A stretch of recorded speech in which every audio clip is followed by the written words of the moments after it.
બેન એ માઇન્ડ ભેગા થયા હોય ને વાત કે જે ગરીબ માણસ છે એને એક ને એક દીકરી છે.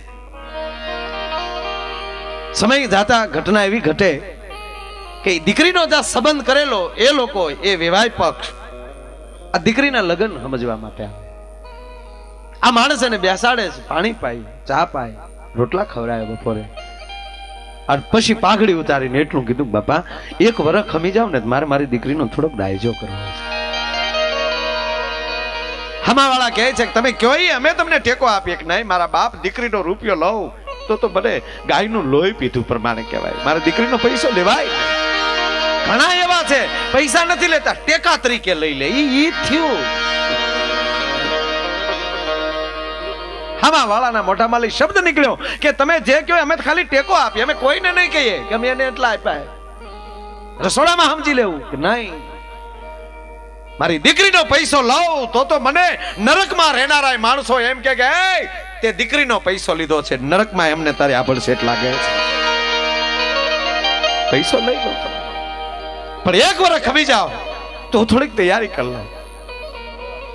હામાં માણસે એટલું કીધું કે 3 વર્ષથી તમે લગ્ન ઠેલવો છો, છોકરા જવાન થયા છે, અને આ વર્ષે તમે લગ્ન નહીં આપો તમે સંબંધ તોડી નાખશો.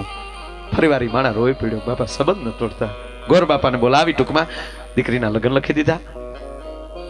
ગોર બાપાને લગ્ન એમ કહેવાય કે લગ્ન લઈને રવાના થઈ ગયા, પણ આ માણસને નીંદ નથી આવતી કે ઘરમાં રાતી ફૂટી કોડી નથી, રાતી પાય નથી, અને કાલ પ્રસંગ આવીને ઉભો રહી જાય, ઓ મારી દીકરીનો પ્રસંગ કેમ હાચવી. પોતાના ઝૂંપડાની અંદર અડધી રાતને ટાણે ઓલો દીવો હમામાં હલે છે ને, જાણે એને એમ થતું હતું કે હાય હાય દીવો મારી મશ્કરી કરે છે, મારી ગરીબાઈની મશ્કરી કરે છે. હવે હું ક્યાં જાઉં? એ અડધી રાતનું ટાણું થયું, મિત્ર યાદ આવ્યો, ભાઈબંધ પાસે જાઓ. પાછો બારો નીકળ્યો, પાછો ભાઈ આવ્યો અંદર. માગ્યું નથી, માગીશ તો એ રૂપિયાની વાતમાં મારી મિત્રતા તો નહીં તૂટે ને. હવે શું કરું, હવે શું કરું? અંતે નિર્ણય કર્યો, ભલે જે થાવું થાય, એની પાસે ન જાઓ તો બીજે જાઓ ક્યાં? અડધી રાતને ટાળે પોતાના મિત્રની ડેલીએ ટકોરા કર્યા, જાગો છો ભાઈ? હા જાગો છો મારો બાપ. એ આવ કરીને ડેલી ખોલી બેસાડ્યો, પણ સાહેબ માગનાર માણા ઊંચું જોઈ નથી શકતો. આખબર આહુડા છે, બોલી એકતો નથી, હોઠ ઉપડે છે પણ પાછા ભીડાઈ જાય છે. એનો મિત્ર દાઢી હાથ લઈ ગયો કે કોઈ દી રાતે આવ્યું નહીં, અત્યારે આવ્યો તો બોલતો કેમ નથી? તકલીફો છે, અને જે તકલીફ હોય ન કે તો તારા મિત્રના સોગંદ છે. આજ મહેમાન આવ્યા હતા ભાઈ, દીકરીના લગ્ન લેવા. શું કર્યું? મેં લગ્ન લખી દીધા. બહુ સારું. બોલ કામ હું છે કે ઘરમાં ફૂટી કોડી નથી. આ ભાઈબંધ ઉપર ભરોસો આવતો હોય તો 50,000 રૂપિયા જોવે છે, મારા શરીરના કોહ રોટલા કરી નાખી, દૂધે ધોઈને પાછા આપી દે.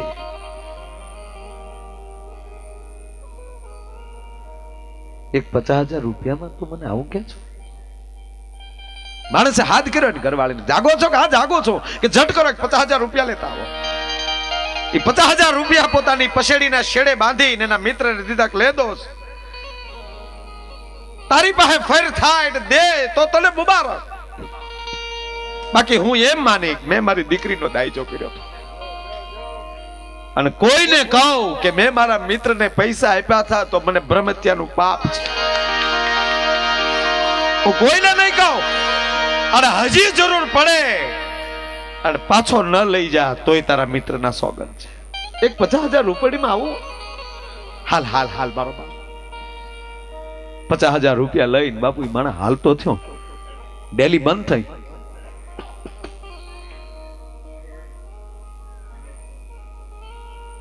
માણા નીકળી ગયો. આ ડેલી બંધ કરીને પછી હવે ગરધણી બેઠો છે. હવે એનાથી આંખમાં આહુડા રહેતા નથી, આહુડા ઉલાળા મળ્યા નાખવા. આહુડાની શ્રાવણ ભાદરવો બેઠા થયા ભાઈ, ત્યારે એની પત્ની આવે છે. હવે ઈ એને કહે છે કે હવે શું કામ રહો છો, તમે આપી દીધા પૈસા. ચિંતા તો ઈ જ છે ને કે પાછા નહીં આવે કે નહીં નહીં, એ ચિંતા ન હોય મને.